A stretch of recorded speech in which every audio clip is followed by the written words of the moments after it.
ये है इंसानी तारीख की सबसे खतरनाक चीज। पूरे वर्ल्ड वॉर 2 में 5 मेगाटन एक्सप्लोसिव्स यूज किए गए। ये ट्राइडेंट 2 मिसाइल है जो 12 न्यूक्लियर वॉर हेड्स कैरी कर सकता है और इस एक मिसाइल में भी 5 मेगाटन एक्सप्लोसिव मटेरियल होता है और एक सबमरीन 24 ट्राइडेंट मिसाइल कैरी कर सकती है।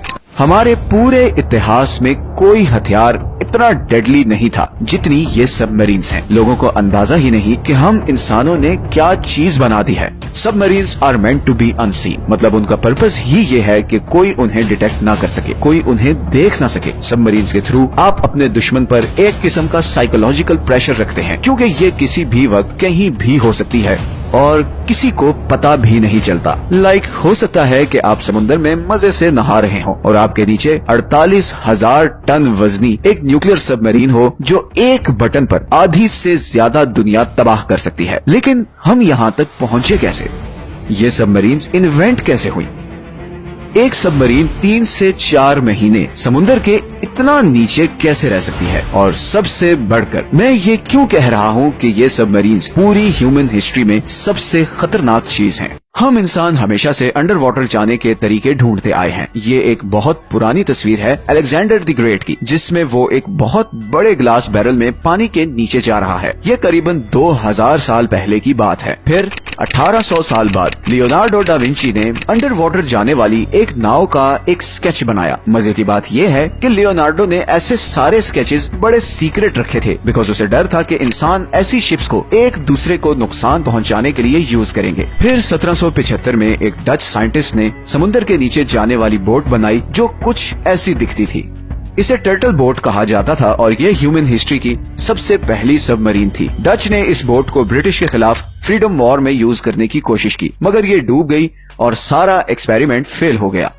खैर 19वीं सदी में इस आइडिया पर काम बहुत तेज हो चुका था। एक जर्मन साइंटिस्ट रुडोल्फ डीजल ने एक इंजन इन्वेंट किया जिसने सब कुछ बदल कर रख दिया। ये इंजन हवा और फॉसिल फ्यूल्स को मिक्स करके एक प्रेशर क्रिएट करता था जिससे छोटा सा एक्सप्लोजन होता था और चीजें चलने लग पड़ती थी। जर्मन्स के जहन में आइडिया आया कि क्यों ना इस इंजन को अंडर वाटर बोट्स में यूज किया जाए और फिर इस तरह उन कश्तियों की बैटरी को समुद्र के नीचे इस प्रोसेस के थ्रू चार्ज किया जा सकेगा। जर्मन साइंटिस्ट्स ने इसी आइडिया पर अमल करते हुए पहली मॉडर्न सबमरीन इन्वेंट की। इन सबमरीन्स को यू बोट्स कहा जाता था लेकिन इनका सिर्फ एक प्रॉब्लम था। इन सबमरीन्स के इंजन को हवा चाहिए थी और अंडर वाटर ऐसा कोई सिस्टम तो था नहीं। इसीलिए जर्मन सबमरीन्स को हर 48 घंटे बाद पानी के ऊपर आना पड़ता था ताकि इंजन हवा पकड़ सके और जैसे ही वो पानी के ऊपर आती थी तो डिटेक्ट हो जाती थी और वो जो सरप्राइज वाला सारा एलिमेंट था वो खत्म हो जाता था। लेकिन ये प्रॉब्लम बहुत जल्द सॉल्व होने वाली थी। 20वीं सदी में इंडस्ट्रियल रेवोल्यूशन के बाद एक टेक्नोलॉजी बूम आया। दुनिया की सुपर पावर्स एक से बढ़कर एक खतरनाक हथियार बना रही थी जिससे वो अपने दुश्मनों को तबाह कर सके। अभी वर्ल्ड वॉर 1 की होलनाकियों को 20 साल भी नहीं गुजरे थे कि दुनिया में दोबारा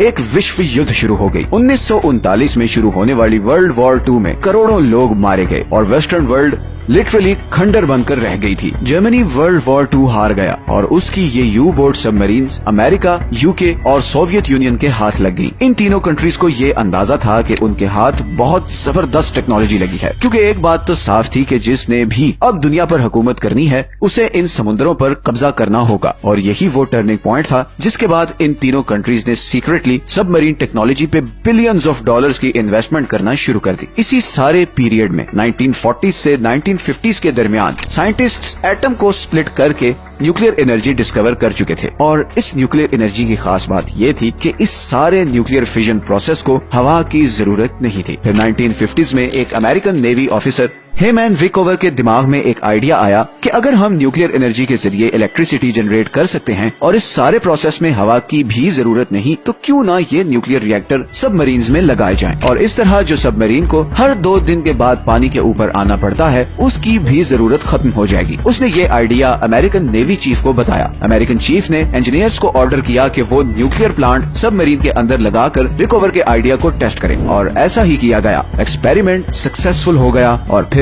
सब कुछ बदल गया।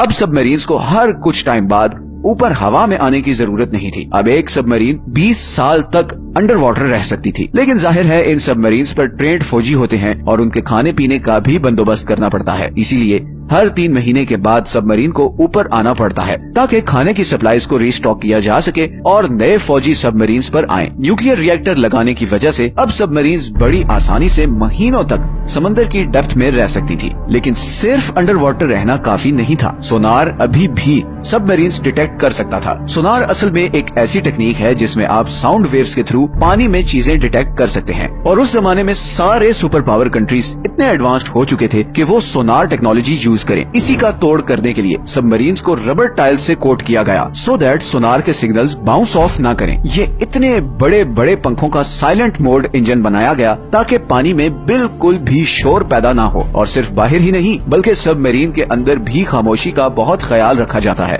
सबमरीन के अंदर हर चीज पर रबर चढ़ा होता है ताकि जरा सी भी आवाज पैदा ना हो। सबमरीन के अंदर लोगों का बाहर की दुनिया से कोई कनेक्शन नहीं होता। हर सबमरीनर को एक ईमेल एड्रेस दिया जाता है जिस पर उसकी फैमिली ईमेल भेज सकती है, लेकिन हर ईमेल को टॉप मैनेजमेंट रिव्यू करती है और उसके बाद ही वो ईमेल सबमरीनर को कन्वे की जाती है। बेसिकली इसकी वजह ये है कि वो कोई भी ऐसी इंफॉर्मेशन इन ऑफिसर्स को नहीं देना चाहते जिससे उनका मोराल खराब हो। फॉर एग्जाम्पल, अगर किसी सबमरीनर के फैमिली मेंबर की डेथ भी हो जाए तो उसे ये न्यूज उसके शिफ्ट के खत्म होने के बाद ही दी जाती है और यहाँ पर शिफ्ट 2 से 3 महीने की होती है, तो इन सबमरीनर्स की बहुत टफ ड्यूटी होती है। अब अगर हम वापस 70s और 80s में आए तो सबमरीन्स अब बड़ी होती जा रही थी। मतलब अगर हम जर्मनी की यू शेप्ड सबमरीन्स को अमेरिकन सबमरीन से कंपेयर करें तो इतना ज्यादा डिफरेंस था।